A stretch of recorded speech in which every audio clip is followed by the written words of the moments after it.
Hi Anya, thanks for joining me today. As part of the Balance Project, I'm going to have a little chat with Anya today about her experience working during the COVID-19 pandemic.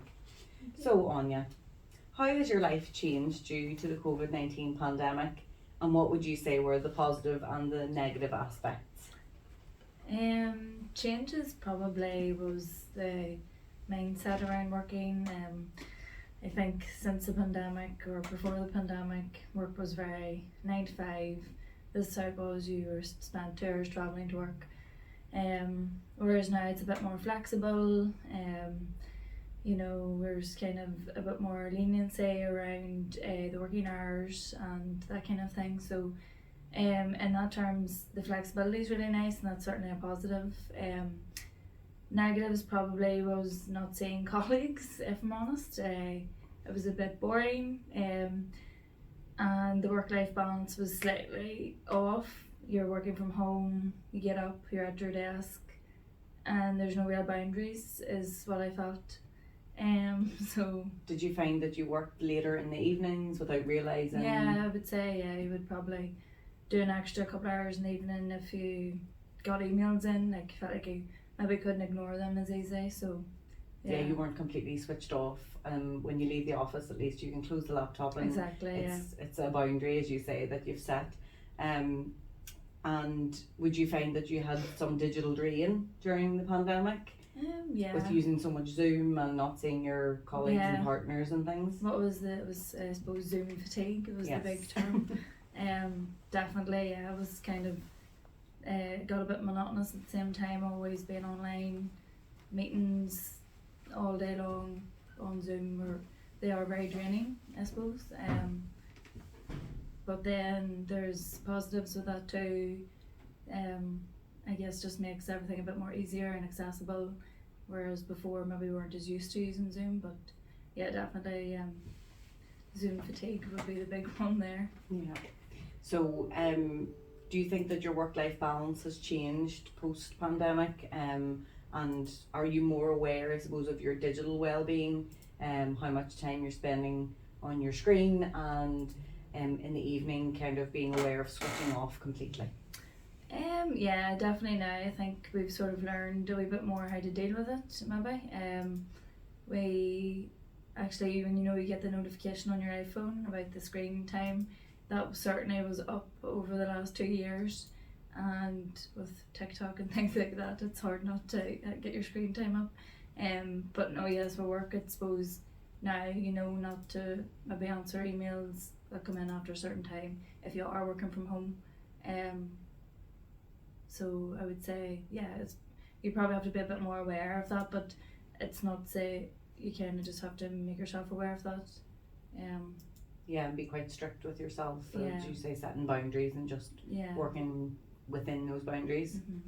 Mm-hmm. And have you received any support to improve the state of your work-life balance or your digital well-being from workplace leaders, your boss, anything like that during the pandemic? I would say that we are a very small team, so we rely on each other and a lot on good communication. So we would know, maybe told, you're sort of advised maybe in that respect. I suppose with larger companies, maybe there would have to be policies or something like that in place, but we're a very small team, so it's kind of like everybody just has these discussions internally, and when not to maybe take a call or something, or when to schedule a meeting if it is going to be, we work with people in different time zones, so you would have to say, oh no, well that's past my working time or whatever. So it's kind of good communication with your team to make sure that you're all kind of doing well. And exactly, and we'd always be communicating on like WhatsApp and things like that, so it's quite fun. It's not very formal at times, so there's good communication there, whereas I don't. That feels like a little bit of like relief from your exactly. It's good for your well-being as well, I suppose, to be in contact with people who are going through the same thing as you are. Especially when we're so used to working in a small team and being with each other every day, then to not see each other at all. Exactly, it's such a weird from, I suppose, what was it, March we went in the pandemic? No, was it March? and then what was it, 2 weeks before that, or maybe I think we got an email or maybe the boss phoned us the night before and was like, yeah, you can't come into the office, and it was such a strange thing. But yeah, and then coming back in after a few months was good. Then it was like, this is so much better to be. It's nice to have both, but it's good to get back into the office and Yeah.